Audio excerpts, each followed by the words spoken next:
I just randomly chose 100 assets from the store, and they're in this probability pack, and you can get them for free, and you can start creating right away. There's also the starter pack, and character rigs have just been added. So come and chunk it out with me, and let's build the metaverse together. Cheers. Welcome back. Okay.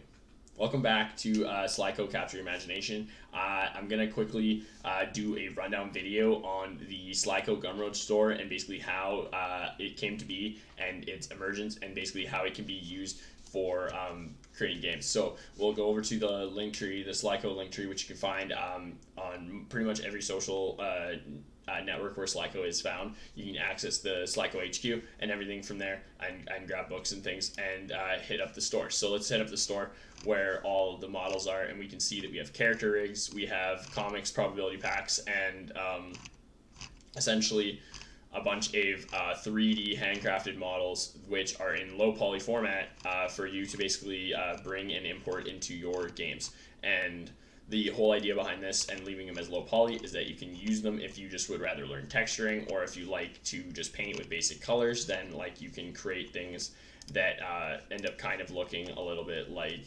this and getting them into Unreal Engine, and like they don't look too bad. I will just quickly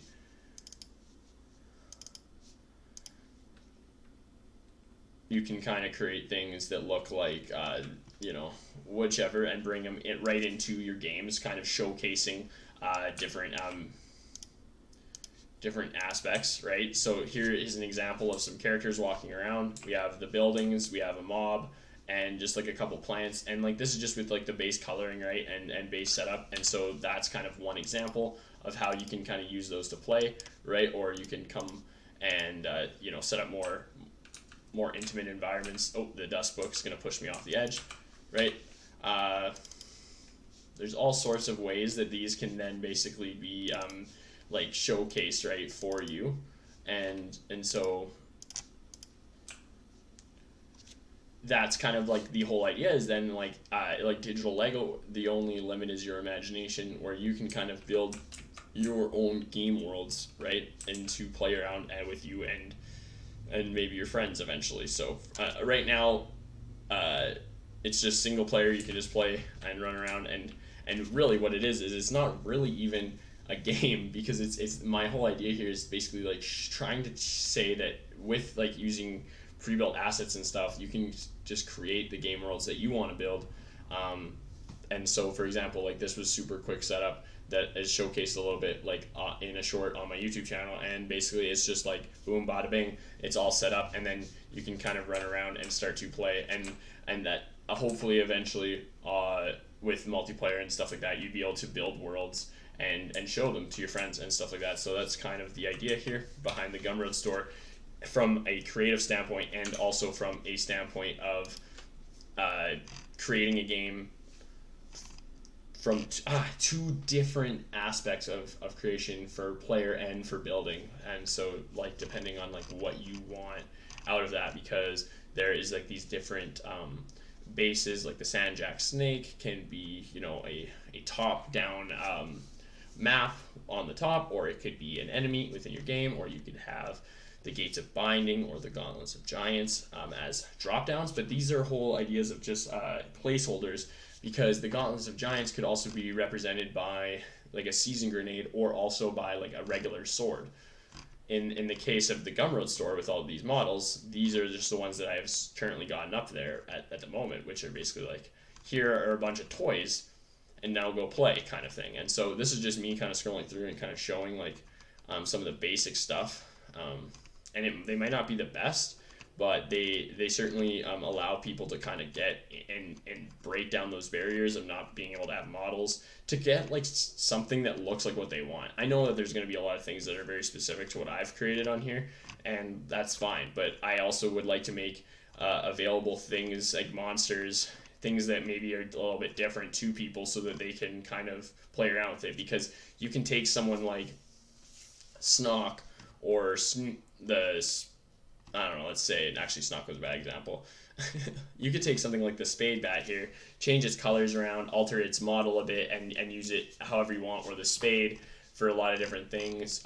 You know, some are more specific, but like Some can be used for a lot of other things like that. So sure, this is me just kind of getting encapsulated. So basically, the whole idea of this entire thing is this asset library is Shiva's toy bucket, where you can you're the one in charge of crafting what you want to play. So stay tuned for the progression of the Slyco Capture Your Imagination store.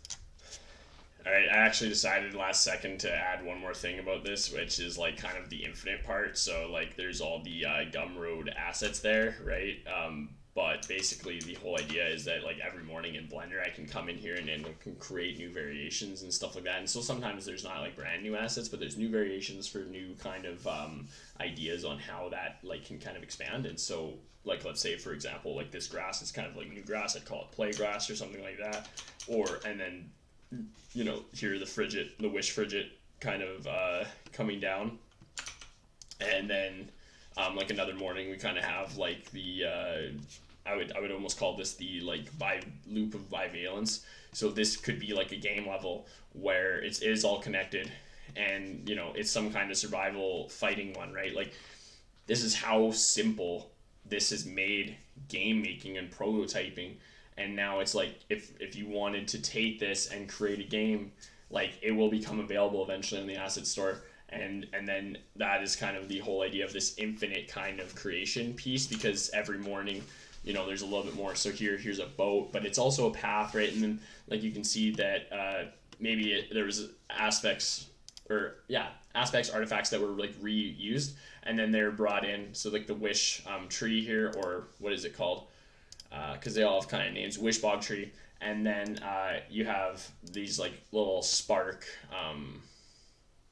spark dandelions or something. They haven't been named yet because they haven't went through the nano extraction process. So there's kind of like a delay of probably about 3 months, where every kind of like 100 cycles of like new byte packs that are created, those are going to go down through the nanobyte extraction kind of thing, and to continuously like make that bigger and bigger and bigger and bigger, and like the whole idea is just like infinite expansion and creation. So and made super available. So all right, so that's basically how I built that asset store kind of deal, and then infinite expansion media process essentially that is just starting, and I call it the dragon clock. And we'll let's set that, and then we'll see where it is like a year from now with the chunk it out method. So until next time, catch you later.